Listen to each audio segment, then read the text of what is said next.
জীবনে এমন কিছু মানুষ পাবেন, ফ্রেন্ড হোক কিংবা আত্মীয়স্বজন। আপনার মন খারাপ, আপনি অনেক ব্যস্ত থাকেন। তবুও আপনার ইচ্ছে হয় যে তাদের সাথে আপনি যোগাযোগটা মেইনটেইন করবেন। কোনো একটা ফ্রি সময়ে তাদেরকে ফোন করেছেন, কোনো ফ্রেন্ডকে অথবা কোনো আত্মীয়স্বজনকে তাদের খোঁজ খবর জানার জন্য। আপনার মন খারাপ। তাদের জন্য আপনার কষ্ট হয়। তাদের সাথে কথা বলতে না পারার কারণে আপনার গিল্টি ফিল হয়।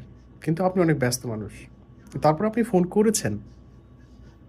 ঠিক এই সময়ে ফোনের ওপর পাশের লোকজন যদি বলা শুরু করে, "আরে বড়লোক তুমি, তুমি ফোন করো না, খোঁজ নাও না।"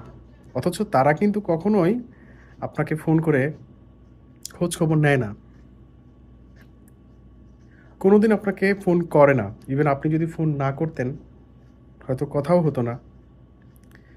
তো এতটুকু কৃতজ্ঞতাবোধ তাদের মধ্যে থাকে না।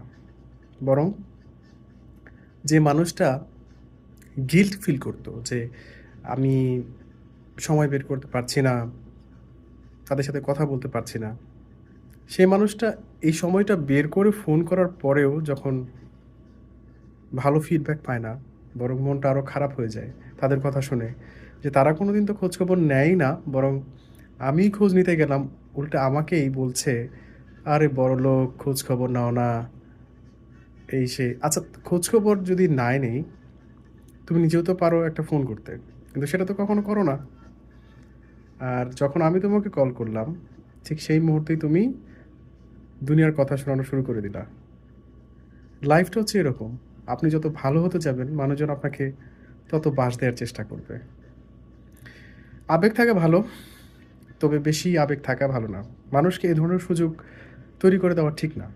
যখন কেউ এ ধরনের কথা বলবে, তাকে প্রত্যুত্তরে বলতে হবে, কথা বলতে হবে। নিজে কষ্ট পেয়ে ফোন কেটে দিয়ে আর কোনোদিন তাকে কল করলেন না, সে বুঝতেও পারল না। তাকে বুঝতে দেওয়া উচিত, তাকে বোঝানো উচিত যে আপনার এত সময় নেই তাকে কল করার জন্য। বাট তারপরেও সময় বের করে আপনি কল করেছিলেন। আর এরপরে আপনি তাকে আর কল করবেন না, সেটাও বলে দিবেন। তাহলে তারা বুঝতে পারবে আসলে। আদারওয়াইজ কখনোই তারা বুঝতে পারবে না।